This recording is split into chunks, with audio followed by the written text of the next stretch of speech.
Bonjour, bonjour. Je vous salue dans le précieux nom de notre Seigneur et Sauveur, le Seigneur Jésus-Christ. Par sa grâce, ce matin, nous avons une très très bonne nouvelle. Nous allons écouter cette nouvelle-là dans Jean 8, 48 à 55. Je lis tout de suite la parole de Dieu.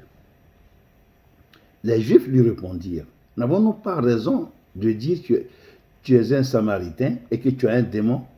Jésus répliqua, « Je n'ai point de démon, mais j'honore mon Père, et vous m'outragez. Je ne cherche point ma gloire. Je ne cherche point ma gloire, soulignez gloire. Il y en a un qui la cherche et qui juge.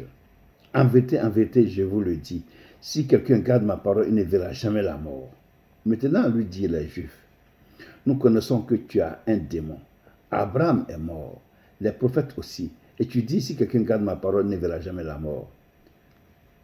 Es-tu plus grand que notre père Abraham, qui est mort? Les prophètes aussi sont morts. Qui prétends-tu être? Jésus répondit, si je me glorifie, deuxième gloire, si je me glorifie moi-même, ma gloire, troisième, ma gloire n'est rien. C'est mon Père qui me glorifie. Lui que vous dites être votre Dieu et que vous ne connaissez pas. Pour moi, je le connais. Et si je disais que je ne le connais pas, je serais semblable à vous, un menteur. Mais je le connais et je garde sa parole. Donc le Seigneur Jésus nous dit, il nous parle de gloire ici. Jésus nous parle de gloire. La gloire. Il ne cherche pas la gloire pour lui. Il ne cherche pas la gloire. Il y en a un qui la cherche pour lui. Mon frère, tu es dans le ministère et tu cherches la gloire toi-même. Tu cherches la gloire, tu improvises des choses pour que la gloire te revienne à toi. Laisse Dieu, comme Jésus l'a dit, laisse Dieu chercher la gloire pour toi. Laisse Dieu chercher la gloire pour toi. Il a dit ici, je ne cherche pas ma gloire. Je ne cherche pas ma gloire. Il ne cherche pas. Mais il y a un qui la cherche pour moi, Dieu. C'est lui qui cherche la gloire. Et la gloire qui vient de Dieu, c'est ça qui est la véritable. Et qui dure pour toujours. Nous pouvons dire ce conseil. Sur la terre des hommes, le summum de la gloire, le summum, c'est la royauté. Quand tu deviens roi, tu as la gloire partout. Et David, c'est pas pour rien, Dieu a dit que David est l'homme selon mon cœur. Pourquoi? Parce que David était poursuivi par Saül. Depuis que Saül, le premier roi d'Israël, a su que David a été désigné par Dieu qui sera le prochain roi, il n'avait pas le sommeil, il voulait l'éliminer. Alors, il a appris que David était dans le désert des Ziph. Il a pris 3000 soldats, les meilleurs, l'élite d'Israël, pour aller prendre David. Arrivés là-bas, ils se sont endormis la nuit. Et David est descendu. David et Abishai allaient de nuit vers le peuple. Et voici, Saül était couché et dormait au milieu du camp.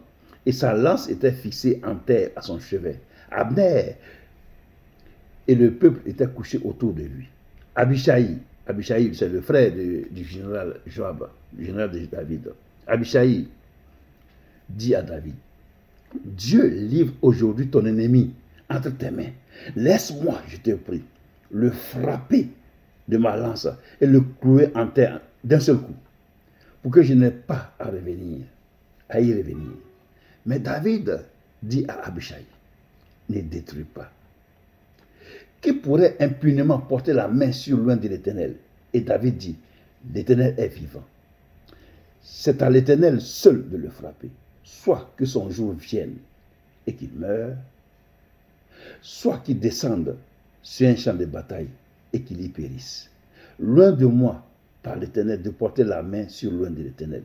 Prends seulement la lance qui est à son chevet et la cuche d'eau, et allons-nous-en. Donc, David dormait dans les grottes, en plein air. Il n'avait pas de maison. Parce que Saül cherchait à le tuer. Et voici que Dieu ouvre une porte, le voilà. Saül qui cherchait à le tuer, là, le voilà. Donc, s'il tue Saül, il devient roi. Il a la gloire. Mais David a préféré la gloire de Dieu. Quand il a dit, Abishai, ne détruis pas. C'est à Dieu seul de porter la main sur lui. Soit que son jour vienne, et qu'il meure, soit qu'il aille sur un champ de bataille et qu'il y périsse. En ce moment seulement, je pourrais maintenant accéder à la royauté. David a refusé. Mais toi, s'il y a une occasion comme ça, tu as un frère pasteur, ton frère pasteur, vous faites, quand tu le récupères, mais on ne dirait même pas que c'est ton frère. Tu l'accules, tu l'insultes, tu lui dis des méchancetés. Donc si c'était toi qui étais devant, tu allais le tuer. David a dit que soit que son jour vienne, ça dit qu'il met du mort naturel. Ça veut dire que David, le cœur de David est vraiment un bon cœur. Parce que cette patience-là, il n'était pas pressé d'être roi. Il n'était pas pressé. Il attendait que le jour que le Seigneur a décidé pour lui, pour qu'il rende sa gloire. Mais il ne voulait pas lui-même, son propre chef, l'improviser. Il ne veut pas. Il veut que ce soit Dieu. C'est ce qu'il faut faire. Il faut chercher la gloire de Dieu, qui vient de Dieu seul. Ne cherche pas la gloire qui vient des hommes, mais cherche la gloire qui vient de Dieu seul. Ça veut dire que quand tu fais l'œuvre de Dieu, donne la gloire à Dieu. Donne-lui la gloire. Cela lui appartient. Parce que où tu es là, c'est Dieu, Jésus, qui t'a mis là-bas. Le fait qu'il t'a mis là-bas, donne-lui la gloire. Donne-lui la gloire à lui. Cela lui revient. C'est à lui seul que cette gloire est échue. C'est lui, Jésus. Mais quand tu prends la gloire sur toi, tu montes des voitures, tu montes des maisons, tu montes ton avion. L'évangile n'a pas dit que ça ne sauve pas. Ce que tu es en train de montrer là, ça ne sauve pas. Ça ne sauve pas. Il faut qu'on soit sincère. Hein? Qui t'a dit dans la Bible là, tu as vu ça que ça sauve? Faites attention à ce que vous faites. Faites attention à ce que tu fais, mon frère. Que dans le ministère, par la volonté de quelqu'un, donne-lui toute la gloire. Donne-lui toute la gloire, s'il te plaît. Ce qui n'a pas compris là, il faut lire le psaume 49. Médite le psaume 49. Tu vas bien comprendre. Médite le psaume 49 pour que tu comprennes bien, mon frère. Pour que tu comprennes bien, ma soeur. Médite le psaume 49, s'il te plaît. Médite-le, pas de lire. Hein. Médite-le. Tu vas comprendre. Ne faites pas ça. Ne te donne pas la gloire. Ne t'étale pas partout, avion, 4x4, maison, immeuble, machin, tout ça. Faut pas. Laisse faire les choses normalement. Laisse faire les choses normalement. Sans que, quand tu vas quelque part, les gens te filment et que tu en mettes ça pour que les gens voient le travail que tu fais pour donner gloire à Dieu. Mais toi-même, là, ne te filme pas, te montrer, te donner la gloire à toi-même. Ce n'est pas à toi la gloire, s'il te plaît. Je te demande pardon, ce n'est pas à toi la gloire. Dieu a dit, je ne partage pas ma gloire. Dieu ne partage pas sa gloire. Toi, aujourd'hui, Dieu t'a béni. C'est bien. Tu as un avion privé, tu voyages dans les... Il y a des pasteurs qui n'ont rien. Quand les pasteurs qui n'ont rien, quand ils vont voir ça, qu'est-ce qu'ils vont dire? Ils vont dire que Dieu t'aime plus que eux, mais c'est archi faux. Hein? Il faut que tu saches que c'est archi faux. Hein? Dieu aime tout le monde à la même enseigne, même chose, même palier, nous tous.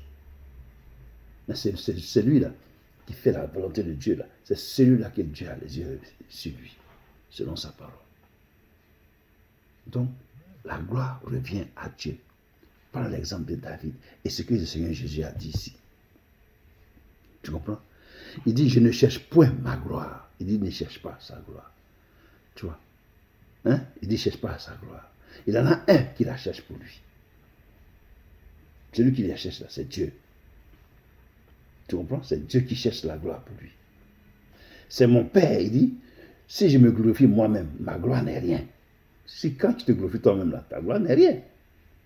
C'est mon Père qui me glorifie. Ça veut dire que quand Dieu te glorifie, c'est ça qui ça a du poids. Sinon, tout ce que tu fais là, c'est du fafaronnage, c'est du tonneau vide. Hein. Donne la gloire à Jésus-Christ. C'est à lui la gloire. C'est à lui cette gloire-là. Mais ne prends pas cette gloire pour toi. Il t'envoie aller prier pour quelqu'un. Tu guéris un malade, tu te donnes la gloire. Tu ressuscites un mort, tu donnes la gloire. Tu donnes une révélation, tu donnes la gloire à toi. Non, arrête un peu ça. Faut pas chercher, ce n'est pas la clientèle qu'on cherche. On ne cherche pas des clients. On cherche dans la maison de Dieu, là, on ne cherche pas des clients.